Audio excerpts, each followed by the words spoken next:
পশ্চিমবঙ্গে নির্বাচন কমিশন ২০২৫ সালের চূড়ান্ত ভোটার তালিকার জন্য বিশেষ গণনা পর্ব শুরু করতে চলেছে। এই প্রক্রিয়া ৪ঠা নভেম্বর থেকে শুরু হবে।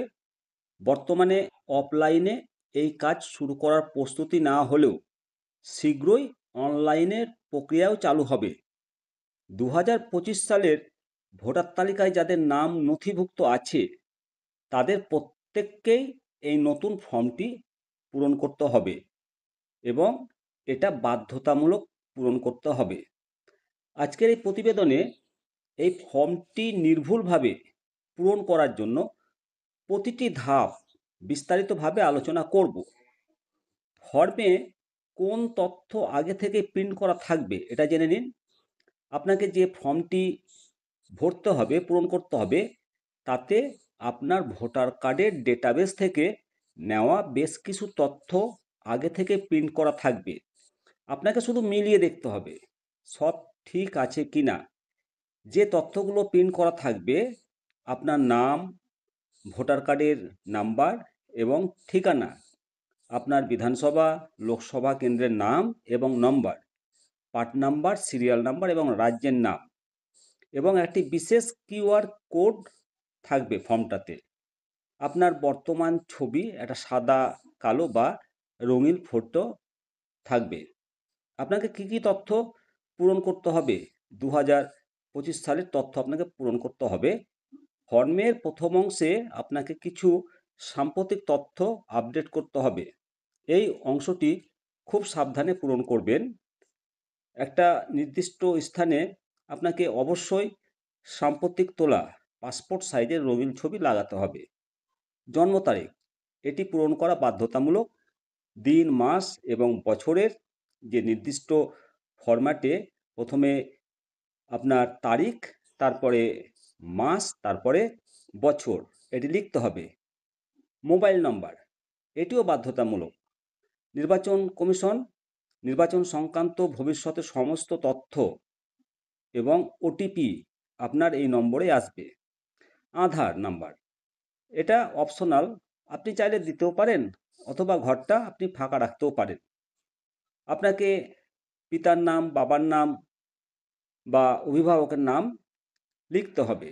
তাদের এপিক নাম্বার থাকলে উল্লেখ করতে পারেন, তবে তা বাধ্যতামূলক নয়। বিবাহিত মহিলা, বিবাহিত মহিলার স্বামীর নাম এবং তার এপিক নাম্বার দেবেন। এপিক নাম্বার এটা ঐচ্ছিক। অবিবাহিতদের ক্ষেত্রে স্পাউস নেম এর ঘরে নট অ্যাপ্লিকেবল লিখে দেবেন। ২০০২ সালের তথ্য কাদের পূরণ করতে হবে? ফর্মের সবচেয়ে গুরুত্বপূর্ণ অংশ হলো ২০০২ সালের তথ্য প্রদান করা। এখানে দুটি আলাদা ভাগ রয়েছে যা আপনার জন্ম সালের উপর নির্ভর করছে।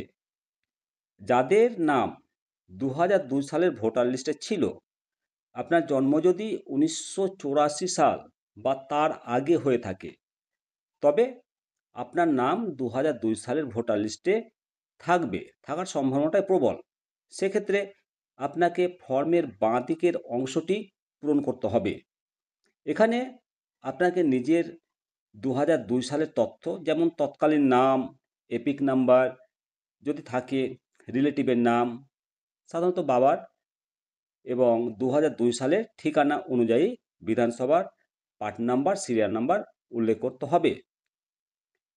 জেলা ভাগের কারণে ২০০২ সালের বিধানসভা কেন্দ্রের নাম এবং নম্বর বর্তমান থেকে আলাদা হতে পারে। এতে চিন্তা করবেন না। ২০০২ সালের লিস্ট অনুযায়ী যে তথ্য ছিল সেটি নির্ভুলভাবে লিখুন। যাদের নাম ২০০২ সালের ভোটার লিস্টে ছিল না, আপনার জন্ম যদি ১৯৮৪ সালের পরে হয়, তবে আপনার নাম ২০০২ সালের ভোটার লিস্টে থাকার কথাও নয়। সেক্ষেত্রে আপনাকে ফর্মের বাঁ দিকের অংশটি পূরণ করতে হবে না।